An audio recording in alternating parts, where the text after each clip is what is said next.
A tese do consenso e a instabilidade constitucional brasileira. Bom, antes de falar desse tema, gostaria de pedir desculpas porque eu deveria ter posto esse vídeo antes. Não consegui, perdi, e isso atrasou um bocado para as pessoas que precisam fazer a atividade. Então, o que eu vou fazer mais ou menos é resumir essa atividade de uma aula, né, do curso, e vocês poderão, se quiser alterar, melhorar, etc. Bom, foi deixado um texto ali de um professor chamado César Saldanha de Souza Júnior, que é Consenso e Democracia Constitucional, que explica, em breves palavras, o que significa essa noção do consenso, né? Em latim, consensus, a tese do consenso, né? E aí foi colocado duas questões para vocês responderem, né? Se a legitimidade democrática pode subsistir sem legitimidade, né? E que houvesse uma explicação sobre isso, e sobre essa teoria do consensus, se é possível falar que no Brasil, desde 1889, desde o início do regime republicano, houve um equilíbrio entre instituições políticas e o meio social, fazendo um pleno funcionamento do consenso, né? Então, a primeira questão, antes de, na verdade, responder essa primeira questão sobre legitimidade democrática, é preciso dar um melhor acabamento sobre o que significa essa noção de consensos, né? Vocês devem ter aprendido, e no livro a gente tenta explicar isso, como há uma série de teorias contratualistas sobre a origem da sociedade política moderna, como se, na verdade, os homens tivessem feito um contrato que realizassem uma nova sociedade política, né?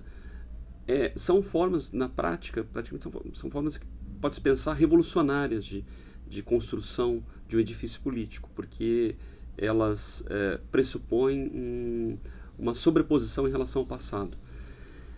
Bom, a tese do consenso, né, a teoria do consenso, melhor dizendo, ela observa que há uma noção passada sobre construção política. Então, não é possível achar que é apenas um contrato, ou um hipotético contrato, porque esses contratos nunca existiram, tal qual descrito por Rousseau, Hobbes, Locke.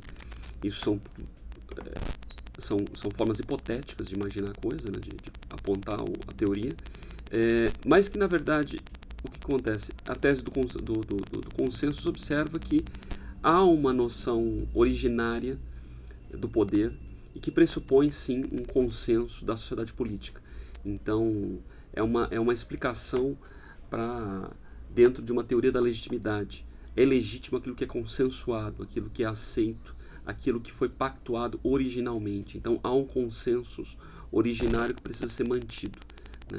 Esse consenso originário, ele não é inventado do nada, ele não é uma invenção hipotética, ele acontece por uma transmissão de poder, né?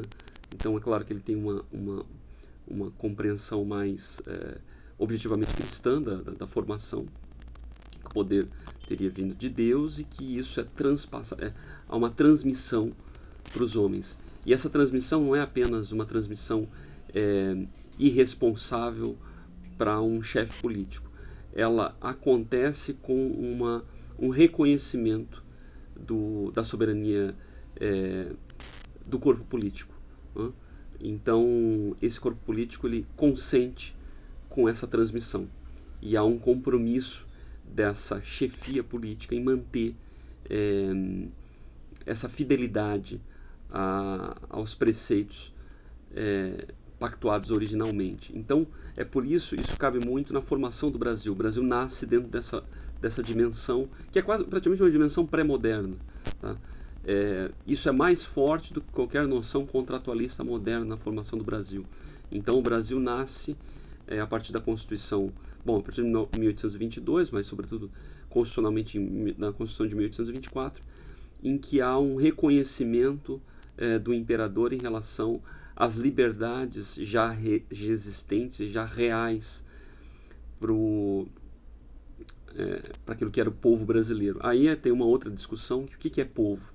Povo começa com uma dimensão muito estrita, muito restrita, né, e vai se ampliando. Então, tinha, por exemplo, a escravidão. Então, não era povo, e havia todo um trabalho para que isso fosse um trabalho histórico, né, um processo histórico para que isso fosse ampliado e fosse inserindo mais pessoas na noção de povo e ampliando a cidadania. O que acontece, então, é exatamente